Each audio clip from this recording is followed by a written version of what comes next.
से हम third unit start करेंगे। यूनिट थर्ड पार्ट फर्स्ट, ये पार्ट स्टार्ट करेंगे। नाम है magnetic field due to current. अब देखो इस यूनिट में हम पढ़ेंगे जो करंट के कारण जो मैग्नेटिक फील्ड होगा उसके बारे में पढ़ेंगे। अब करंट के कारण भी मैग्नेटिक फील्ड होता है, ठीक है, वो हम आगे पढ़ेंगे कैसे होता है कैसे नहीं होता है। अच्छा, इसके लिए हम पढ़ते हैं मैग्नेटिक फील्ड। अब मैग्नेटिक फील्ड क्या होगा? सपोज ये कह रहा है कि अगर किसी भी करंट कैरिंग वायर है, कोई भी करंट कैरिंग वायर है, उसके अराउंड, मतलब उसके अराउंड एक रीजन क्रिएट होगा, एक स्पेस क्रिएट होगा, ठीक है, जिसमें हम मैग्नेटिक फील्ड को महसूस कर सकते हैं। ठीक है, उसको क्या कहेंगे? Magnetic field. जैसे अपने पास या तो फिर कोई मैग्नेट हो, उसके अराउंड जो स्पेस होगा जिसमें हम मैग्नेटिक फील्ड को महसूस कर सकते हैं, उसको हम क्या कहते हैं? मैग्नेटिक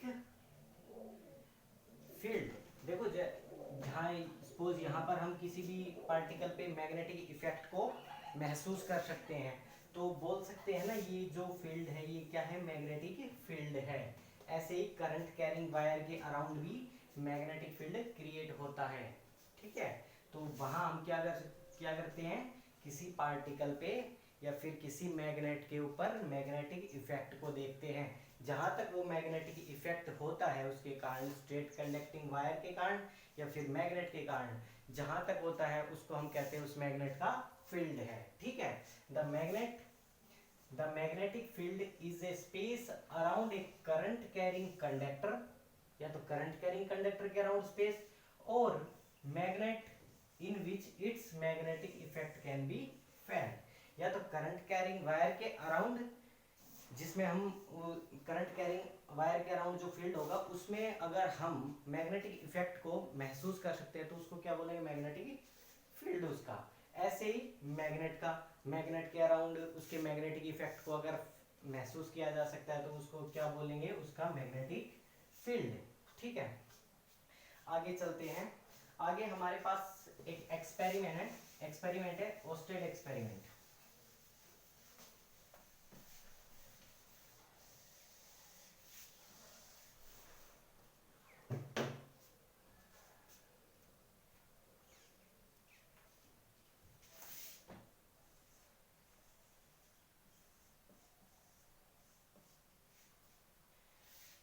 ओस्टेड एक्सपेरिमेंट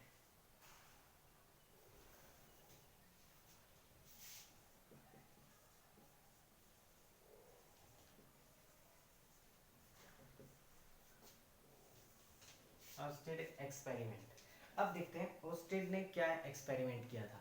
देखो, जो सबसे पहले बताया था कि जो करंट कैरिंग वायर होती है, जब उसमें से करंट पास करते हैं तो उसके अराउंड एक मैग्नेटिक फील्ड क्रिएट होता है। वो किसने बताया था? ओस्टेड ने ही बताया था। तो इसके लिए हम क्या करेंगे? एक एक्सपेरिमेंट करके देखेंगे जिससे हमें पता चले कि जो करंट कैरिंग कंडक्टर है उसके चारों तरफ एक मैग्नेटिक फील्ड क्रिएट होता है। तो उसके लिए हम क्या करेंगे? एक सर्किट बनाएंगे। सपोज ये हमने क्या लगा दिया? रियोस्टेट। इट मींस यहां से हम रेजिस्टेंस को कम या ज्यादा कर सकते हैं। फिर हमने क्या किया? एक बैटरी ज्वाइंट कर दी, उसके बाद हमने एक की लगा दी, देन ये सर्किट को हमने कंप्लीट कर दिया। Suppose this point is A and this point is B, ठीक है। ये हमने क्या लगा दी? की के, then positive and negative, then direction of current positive to negative. तो डायरेक्शन ऑफ करंट क्या आ गई? This this this this. अब क्या किया था उस स्टेट ने कि ये जो सर्किट बनाया है, इस सर्किट में जो ए बी वायर है उसके साथ एक मैग्नेटिक नीडल रख दी थी, या फिर हम इसके पास एक कंपास भी रख सकते हैं। उसने क्या किया? एक मैग्नेटिक नीडल को रखा। मैग्नेटिक नीडल्स मींस जो डायरेक्शन पॉइंट करेगा नॉर्थ एंड साउथ डायरेक्शन में, that is south direction, that is north direction. तो ये नॉर्थ डायरेक्शन हो गई, ये साउथ डायरेक्शन हो गई। तो एक ईस्ट हो जाएगी या एक वेस्ट हो जाएगी। इसको मैं तो इसको ईस्ट वेस्ट माना जा सकता है। ठीक है, अब क्या हुआ कि जैसे ही इसने की को ऑन किया, मतलब की को क्लोज किया, क्लोज मीन्स जब इसमें से करंट पास करना स्टार्ट करेगा। जब इसमें से करंट पास किया तो ये जो अपने पास मैग्नेटिक नीडल है इसमें क्या हुआ, डिफ्लेक्शन हुआ। मैग्नेटिक नीडल में डिफ्लेक्शन हुआ, और वो डिफ्लेक्शन कैसा हुआ कि जो नॉर्थ पोल है इसका वो इधर की तरफ डिफ्लेक्ट हुआ और साउथ पोल इधर डिफ्लेक्ट हुआ। मीन्स एक बार ऐसे डिफ्लेक्ट हुआ। ठीक है, डिफ्लेक्शन शो किया, डिफ्लेक्शन शो किया, नॉर्थ पोल इस तरफ गया और साउथ पोल इस तरफ आया। ठीक है, अब देखो, अब जैसे ही मान लो अगर हम करंट को रिवर्स कर देते हैं, मान लो मैंने करंट को की बार क्या किया, रिवर्स किया, तो मैं एक छोटा सा डायग्राम बना लेता हूँ दूसरा, उसमें से देख के समझिएगा। बैटरी लगा दी मैंने, करंट को रिवर्स करने का मतलब अब की बार मैंने नेगेटिव टर्मिनल लगा दिया इधर, यहाँ लगा दी मैंने की, दैट इज की के, यहाँ नेगेटिव यहाँ पॉजिटिव, मतलब बैटरी के टर्मिनल्स को चेंज कर दिया, तो करंट क्या हो जाएगा, चेंज हो जाएगा। तो अब की बार करंट की डायरेक्शन पॉजिटिव से नेगेटिव, तो डायरेक्शन ये वाली हो जाएगी करंट की। जब हमने कोई मैग्नेटिक नीडल यहाँ रखी थी तो उसमें अब की बार डिफ्लेक्शन देखते हैं, that is north and that is south. जब हमने ऐसा कॉम्बिनेशन बनाया तो हुआ क्या कि जब जो हमारा साउथ पोल था वो इस तरफ डिफ्लेक्ट हुआ अब की बार, और नॉर्थ पोल इस तरफ डिफ्लेक्टेड हुआ। मीन्स नॉर्थ पोल नीचे गया और साउथ पोल इस तरफ गया। ये ऑस्टेड ने हमारे पास क्या किया, एक्सपेरिमेंट करके देखा। अब देखो, जब भी कोई मैग्नेटिक नीडल डिफ्लेक्ट हो रही है इसका मतलब क्या हुआ कि जब भी करंट कोई भी करंट वायर से पास करता है तो वो अपने अराउंड क्या करता है, एक मैग्नेटिक फील्ड बनाता है। देखो भाई जब भी कोई मैग्नेटिक नीडल है वो डिफ्लेक्ट कब करेगी, जब दूसरा मैग्नेटिक फील्ड उसके पास आएगा। बिना मैग्नेटिक फील्ड के वो डिफ्लेक्ट नहीं करेगी, तो मैग्नेटिक फील्ड होना जरूरी है। तो जब भी मतलब इसमें से करंट पास करते थे तो क्या होता था, जो मैग्नेटिक नीडल है वो डिफ्लेक्ट करती थी। इसका मतलब क्या हुआ कि जब भी करंट होगा किसी वायर में, किसी वायर से करंट पास करेगा तो वो अपने चारों तरफ क्या करेगा, एक मैग्नेटिक फील्ड क्रिएट करेगा। ये एक्सपेरिमेंट हम प्रैक्टिकल में भी करेंगे, ठीक है, लैब में करेंगे। ठीक है, तो अब देखते हैं। देखो, जब करंट की डायरेक्शन ए टू बी थी तो जो हमारा नॉर्थ पोल था वो क्या था, टुवर्ड्स वायर। ठीक है, लेकिन जब हम डायरेक्शन बी टू ए कर देते थे, जब नॉर्थ पोल का डिफ्लेक्शन क्या था, क्या था, मतलब अब की बात दूर जा रही है उस तरफ पास आ रही थी। अब टुवर्ड्स था यहाँ और यहाँ अवे फ्रॉम वायर। ठीक है, समझ गए। तो अब देखो अब ये जो हमारे पास डायरेक्शन है किसकी, डिफ्लेक्शन की डायरेक्शन। डिफ्लेक्शन की डायरेक्शन निकालने के लिए हमें एक रूल मिला है। उस रूल को कहते हैं हम ampere swimming rule.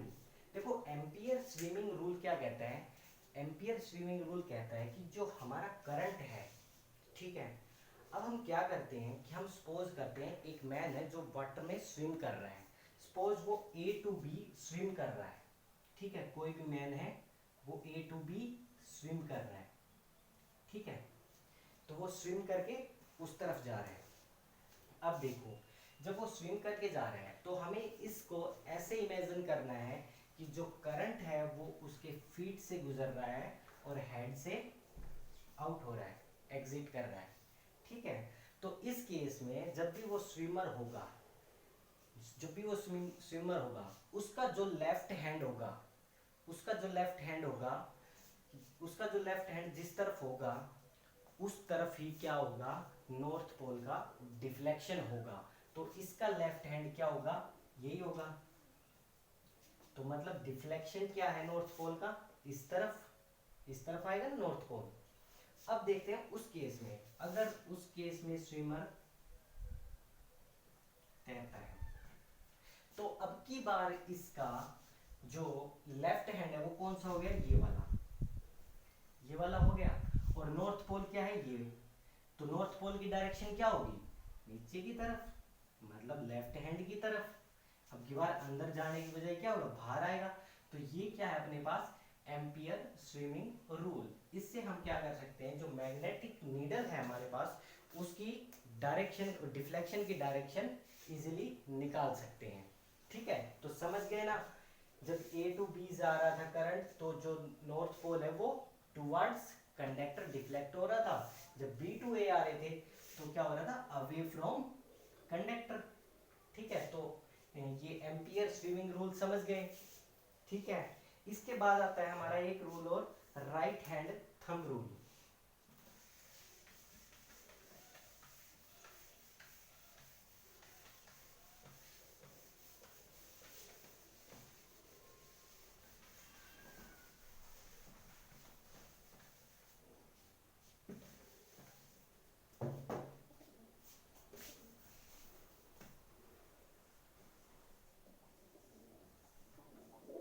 Right hand thumb rule. अब राइट हैंड थंब रूल हम 10th स्टैंडर्ड में पढ़ के आ रहे हैं कि राइट हैंड थंब रूल क्या होता है। तो अब देखो राइट हैंड थंब रूल, जैसे हमारा राइट हैंड है, ठीक है, जब हम उसको ऐसे करेंगे, ठीक है, देखो जब हम अपने राइट हैंड को कुछ इस तरह करेंगे, ठीक है, तो इसके ऊपर बेस्ड है। फर्स्ट ऑफ ऑल क्या कहता है कि जब भी कोई स्टेट कंडक्टर होगा, मतलब कोई भी स्टेट कंडक्टर होगा, स्टेट कंडक्टर जो जिसके पास क्या है, कुछ करंट है, उसका जो मैग्नेटिक फील्ड होगा उसकी डायरेक्शन क्या होगी, ये बताएगा कौन, राइट हैंड थंब रूल। तो इसको हम अप्लाई कैसे करेंगे, जैसे मेरे पास ये स्टेट कंडक्टर है, इसकी करंट की डायरेक्शन है ऊपर की तरफ, ऊपर की तरफ क्या है, करंट की डायरेक्शन। तो हमें क्या करना है, राइट हैंड को ऐसे लगाना है कि जो थंब है, जो अपना थंब है, वो किस डायरेक्शन में होना चाहिए, करंट की डायरेक्शन में होना चाहिए। तो जो थंब है वो करंट की डायरेक्शन में होगा। तो जब हम उंगलियों को अपनी ओर समेटेंगे तो क्या होगा, अब ये जो डायरेक्शन दे रही है हमारी उंगलियां, इट मींस कौन सी डायरेक्शन, ये वाली डायरेक्शन। ये डायरेक्शन किसकी होगी, मैग्नेटिक फील्ड की डायरेक्शन होगी। किसकी डायरेक्शन, मैग्नेटिक फील्ड की डायरेक्शन। ठीक है, तो राइट हैंड थंब रूल यही कहता है, थोड़ा सा बना दे राइट हैंड थंब रूल को।